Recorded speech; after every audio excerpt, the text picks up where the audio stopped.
শিটংয়ের পরে আমাদের আজকের নতুন গল্প মিশন দার্জিলিং। আমরা শিটংয়ের পরে তো দার্জিলিং গেলাম, আগের ভিডিওতেই বলেছি। তো শিটং থেকে আমরা এগিয়ে চলেছি এবার দার্জিলিংয়ের পথে। শিটংটা থেকে দার্জিলিংয়ের অফিসিয়াল দূরত্ব তো 62 কিলোমিটার দেখাচ্ছিল, 2.5 ঘন্টা মতো, কিন্তু পাহাড়ে তো আর 62 কিলোমিটার 2.5 ঘন্টায় হবে না। তো আমরা মোটামুটি 3-4 ঘন্টা ধরে এগোচ্ছিলাম। আমরা ওই 1টা নাগাদ বেরিয়ে গেছিলাম শিটং থেকে। তো এই পাহাড়ি পথে এগোচ্ছিলাম, একটু মেঘলা, লাস্ট 2 দিন ধরে বৃষ্টি হয়েছিল, যেগুলো আগের ভিডিওতে অলরেডি বলেছি। তো ধীরে ধীরে আমরা এই বিকেলের দিকে দার্জিলিংয়ে পৌঁছে গেলাম। আর পৌঁছে গিয়েই সবার প্রথমে আমরা চলে গেলাম দার্জিলিংয়ের লোকাল ফাস্টফুড খেতে। তো এটা ভানুভবনের কাছে যে নতুন মার্কেটগুলোকে স্থানান্তরিত করা হয়েছে, সেখানেই সব ফাস্টফুডগুলোকেও স্থানান্তরিত করে দেওয়া হয়েছে। তো আমরা ওই ফুচকাও খেলাম, সাথে একটু চাউমিনও খেয়েছিলাম। আমাদের হাতে যেহেতু 2 দিন ছিল দার্জিলিংয়ের জন্য, তো একদিনে সব কিছু খাওয়ার না, একদিন চাউমিন একদিন মোমো এরকম করে আমরা ভাগ করে নিয়েছিলাম। তো দেখুন এখানে কী কী পাওয়া যায়, এগুলো সব এখানে আমরা একটা ভিডিও করে নিয়েছিলাম দেখানোর জন্য। চিকেন ফ্রাই সব ডিটেলসেই আপনারা দেখতে পাবেন, কত কী বৃত্তান্ত। দামটা এখানে উল্লেখ করা নেই যদিও। তো আপনি সব কিছুই মোটামুটি ধরে নেবেন যে সস্তার মধ্যেই, মানে স্ট্রিট ফুডের যেমন দাম হয় সেরকম। পরের দিন সকালটা শুরু করলাম আমরা কেভেন্টার্সে ব্রেকফাস্ট দিয়ে। তো কেভেন্টার্সেই ভেতরেই বসার জায়গা পেয়ে গেছিলাম, বাইরে জায়গাটা ছিল না। তো আমরা ভাবলাম দেরি করবো না, কেভেন্টার্সে আগে আমরা যেহেতু অনেকবার খেয়েছি, সেজন্য আলাদা করে আর কেভেন্টার্সে কিছু মানে ভেতরে বাইরে ব্যাপারটা আমাদের নেই। আমাদের প্রচুর ছবি আছে, সবই আছে। তো এই দিনটা আমরা সব রকমের সাইট সিন দেখে নিয়েছিলাম, যত সাইট সিন আছে দার্জিলিংয়ে। আমি যেহেতু আগে এসেছিলাম, তো সবাইকে গাইড করতে পেরেছিলাম যে কীরকম কী বৃত্তান্ত। তো এটা কেভেন্টার্সের মেনু, দেখে নিতে পারো সবাই যে কীরকম কী বৃত্তান্ত। আর আমরা এই প্লেটার দুটোই নিয়েছিলাম। এরপরে আমরা চলে গেলাম এক এক করে সাইট সিনে ঘুরতে। প্রথমে চলে গেলাম piece pagoda, Japanese piece pagoda. আমি শেষে বলেও দেবো যে আমরা কোনটা ঘুরেছি আর কত টাকা আমাদের লেগেছে। তো এটা জাপানিজ পিস প্যাগোডা রয়েছে, আমরা এটা দেখতে এসেছিলাম। এটা ভাল লাগে বেশ, মানে জায়গাটা খুব সুন্দর, চারিদিকে সবুজ। আর এই প্যাগোডাটাও দেখতে অ্যাকচুয়ালি সত্যি খুব সুন্দর। তো তোমাদের মধ্যে কার কার এই জায়গাটা ভালো লাগে জানিও আমাকে। আর আমার পার্সোনালি দার্জিলিংয়ের ফেভারিট জায়গা হচ্ছে বাতাসি আলু। পরে গেছিলাম সেখানেও, সেটাও তোমাদের দেখাচ্ছি। আমাদের পরবর্তী গন্তব্য বাতাসি আলু। আমাদের ভাগ্যটা এতটাই ভালো ছিল, আমরা যখন এখানে গিয়ে পৌঁছাই তখন একটা অলরেডি স্টিম ইঞ্জিন দাঁড়িয়ে আছে বাতাসি আলুতে। তো আমি জানি না তোমাদের কার কার এই জায়গাটা ভালো লাগে। আমার পার্সোনালি খুব ভালো লাগে এই জায়গাটা আসতে। আমি দার্জিলিং গেলে এই জায়গাটা অবশ্যই ঘুরতে যাই প্রত্যেক বছর।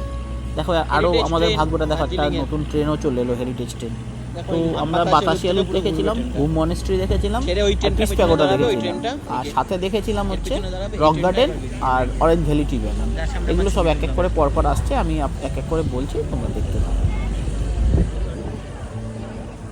ছোটোখাটো কেনাকাটা করার জন্য এই বাতাসি আলুর একটি ছোটো মার্কেটও এখানে আছে, সেটাও খুব ভালো। তো এখান থেকে টুপি, মাফলার, চা এগুলো কিনতে পাওয়া যেতে পারে। সাথে আরেকটা ভালো জিনিস, সেটা হচ্ছে এখান দিয়ে দূরবীন দিয়ে বিভিন্ন জায়গায় দেখা যায়, বিভিন্ন জায়গায় যেখানে সিনেমার শুটিং হয়েছে বা কোনো কালচারাল জায়গা বা ভালো জায়গা, সেগুলোও এখান থেকে দেখা যায়। তো এটা একটা খুব ভালো ব্যাপার বাতাসি।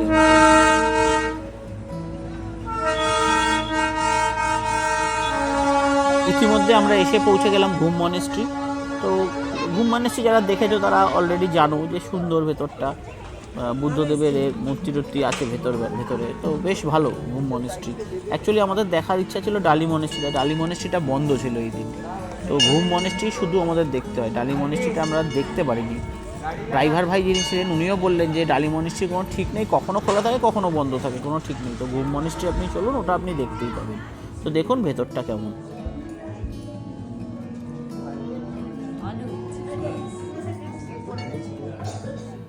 আমাদের পরের গন্তব্য অরেঞ্জ ভ্যালি টি গার্ডেন। এটা রক গার্ডেন যাওয়ার পথে পড়ে, খুব সুন্দর রাস্তায় পড়বে, খুব সুন্দর জায়গাটা, প্রচুর ছবি তোলা যায়, অনেক কিছু মানে ভালো।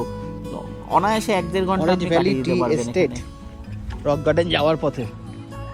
কিছুই না, আরেকটা চা বাগান, যেটা রাস্তায় পড়ে গেল তাই দাঁড়িয়ে গেলাম দেখার জন্য।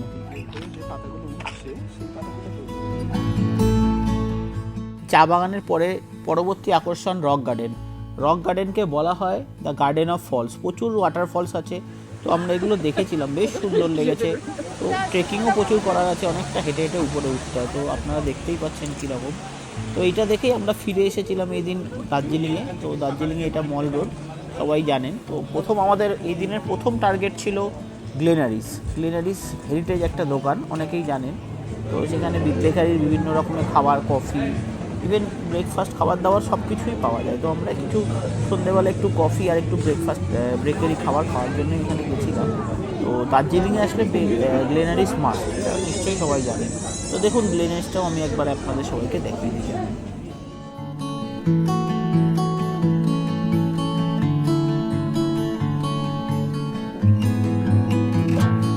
এরপরে আমরা পৌঁছে গেলাম মল রোড, দার্জিলিংয়ে ফেমাস ম্যাল যেটাকে বলা হয়। তো এখানে আমরা একটু ঘোরাফেরা করলাম, আড্ডা করলাম। তারপরে আজকে এদিনের জন্য আমাদের মেন প্ল্যান ছিল আমাদের কেনাকাটাটা করা। তো কেনাকাটা করার জন্য সেই ভানু ভবনের ধারে যে জায়গাটি রয়েছে ওখানে আমরা চলে যাই, কেনাকাটা করি, সব কিছুই করলাম। আর ম্যাল রোডের কিছু রাত্রের বেলার ফটো আপনাদের আমি দেখাচ্ছি। ভিডিওটা প্রপারলি করা সম্ভব হয় না যেহেতু অন্ধকার হয়ে গেছিলো। তো কিছু ফটো আপনাদের আমি দেখাবো, চোখ ভরে যাবে দেখলে যে এত সুন্দর লাগে রাত্রিবেলায়। দিনেরও কিছু ছবি দেখাচ্ছি, রাতেরও কিছু ছবি দেখাচ্ছি।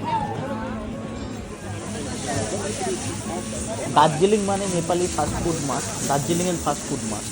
তো সেকেন্ড দিনেও আমরা এইসব ফাস্টফুডগুলো খেয়েছিলাম। চিকেন বলস কিনতে হয়।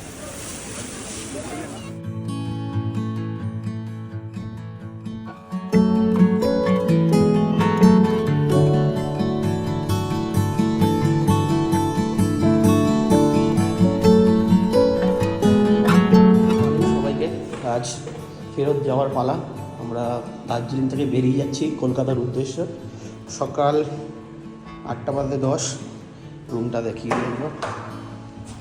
হঠাৎ মনে পড়লো রুমটা দেখানো হয়নি, তো ঠিক আছে ওকে, রুমটা তো ভালো দেখে ইনিশিয়ালি ভালো লাগছে, বাট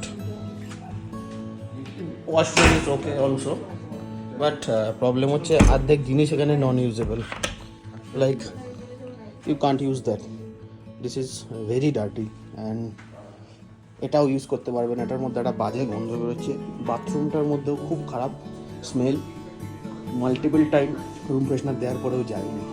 টিভিটা দেখো পার্সোনালি কেমন হয়ে আছে, তো এটাও তুমি ইউজ করতে পারবে না। তো রুমটা দেখতে ভালো হলেও ম্যাক্সিমাম জিনিস আনইউজেবল এখানে। তো 2000 রুপিস পার ডে আমাদের এখানে পড়েছে। ইভেন কম্বলগুলোও সেরকম একটা পরিষ্কার পরিচ্ছন্ন নয়, মানে আমরা নিজেরা চাদর গায়ে দিয়ে তারপর এগুলো দিয়েছিলাম। অলসো বেডশিটগুলো দেখো, তো এরা যদিও 2000 করে করছে, বাট আমার জন্য আমি রেকমেন্ড করবো না এটা কোনো দিন। একটা ভালো ইনফরমেশান দিই, তোমরা যারা গাড়ি নিয়ে দার্জিলিং আসবে ভাবছো, বিন্দাস চলে আসো, পার্কিং নিয়ে কোনো সমস্যা হবে না। এখন দার্জিলিংয়ে শহরের মাঝখানে না এরকম পার্কিং লট করে দিয়েছে, যেমন আমাদের শপিং মলগুলোতে থাকে ওরকম বিভিন্ন পার্কিং লট। এক এক দিনে এক এক রাতের জন্য 400 টাকা করে ক্লেম করে ওদেরকে দিতে হয়। আর এমনি ঘন্টা হিসেবেও রাখতে পারো, যে মনে করলে আশেপাশে আছো, এসে একটু দার্জিলিং ঘুরে যাবে তো করতে পারবে। এসে তুমি 50 টাকা করে মনে হয় ঘন্টা নেয়, তো সেটাও তোমরা করতে পারো। গাড়িটা রেখে তুমি ঘোরাফেরা করলে, এটা ম্যালের থেকে খুব কাছে, মানে ম্যালের থেকে 200 থেকে 300 মিটারের মধ্যে এটা আছে। আমাদের হোটেল থেকেও খুব কাছে ছিল। তো আমাদের গাড়িটা 2 দিনের জন্য এখানে রাখা ছিল, আমি সেটাই তোমাদের দেখানোর চেষ্টা করছি। তো ওই পেছন দিকে অ্যাকচুয়ালি আমাদের গাড়িটা রাখা, এই সামনের যে গাড়ি দুটো দেখছো আমাদের গাড়ির সামনে রাখা। তো সেই জন্য আমি নিচে লোকজনকে বলতে গেছিলাম গাড়িটা সরানোর জন্য। তো দেখো এরকমভাবে দেখো 1001 গাড়ি রেখে দিয়ে গেছে। তো খুব ভালোভাবে তোমরা গাড়ি এখানে রাখতে পারবে, কোনো সমস্যাই হবে না। এবার আমাদের দার্জিলিং থেকে ফেরার পালা। আমরা ধীরে ধীরে রোহিণী রোড দিয়ে দার্জিলিংয়ে ফিরে আসলাম। আর আমরা ঠিক করলাম প্রথম দিন আমরা শিলিগুড়িতে দাঁড়িয়ে যাব না, কারণ আমরা 8টায় বেরিয়েছিলাম, 11টার সময় আমরা পৌঁছে যাই শিলিগুড়ি। তো 11টার সময় শিলিগুড়িতে দাঁড়িয়ে যাওয়ার কোনো লজিক নেই। তো আমরা চিন্তা করলাম অন্তত পক্ষে একটু এগিয়ে যাই, আমরা ডালখোলা পার করে একটা কোনো জায়গায়, নয় মালদা নয় রায়গঞ্জ, কোথাও একটা জায়গায় থেকে যাব। তো সেই হিসেবেই আমরা ধীরে ধীরে এগোতে থাকলাম। রাস্তাও শেষ হয়ে গেল প্রায়, আমাদের যাত্রাও শেষ হয়ে গেল, সবারই একটু মনটা খারাপ। এখন বাড়ি ফেরার পালা। ফাইনালি নর্থ বেঙ্গলের ট্রিপ শেষ, নেমে গেছি আমরা শিলিগুড়িতে একদম। এখন এই একটা ভালো হলো, আমরা দার্জিলিং থেকে শিলিগুড়িতে নামলাম 2.5 ঘন্টায়।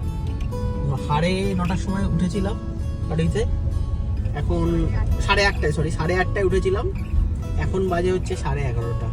তার মধ্যেও আধ ঘন্টা আমরা একটা স্টপেজ দিয়েছি, ব্রেকফাস্ট করেছিলাম মাঝখানে। তো অতটা আর দেখানোর প্রয়োজন, মানে দেখালাম না আর, কারণ ট্রিপ শেষ, সবারই একটু মন খারাপ। এখনও অনেকটা রাস্তা আমাদের যেতে হবে, প্রায় 550 মতো। ওই বাকিরা কি বলছো? খুব মন খারাপ হচ্ছে, ট্রিপ শেষ হয়ে গেছে তাই আবার কবে এরকম যাবো সেটাই ভাবছি। Next trip Ladakh.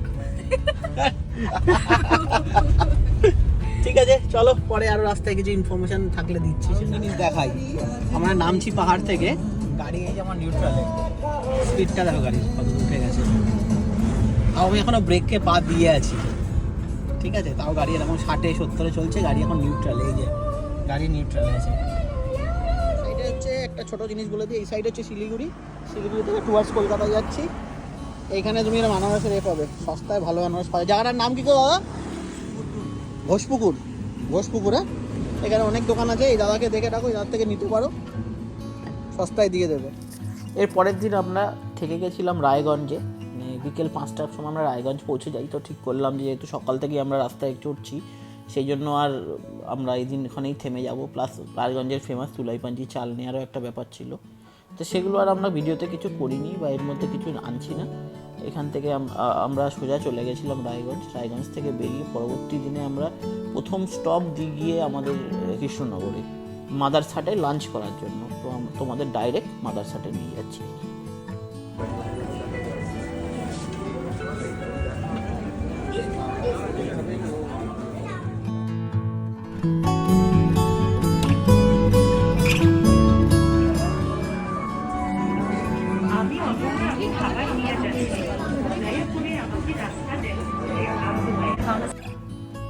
মাদার হার্টসের খাওয়া দাওয়া সারার পরে আমরা বাড়ির উদ্দেশ্যে রওনা দিলাম। তো এটা আমাদের বাড়ি থেকে খুব কাছেই, আধ ঘন্টার মধ্যে আমরা বাড়ি পৌঁছে গেছিলাম এরপরে।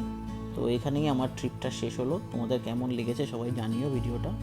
আর পরবর্তীকালে আরও অনেক রোড ট্রিপ করব, আশা করি এই ট্রিপের মতো সবকটাই সাকসেসফুল হবে।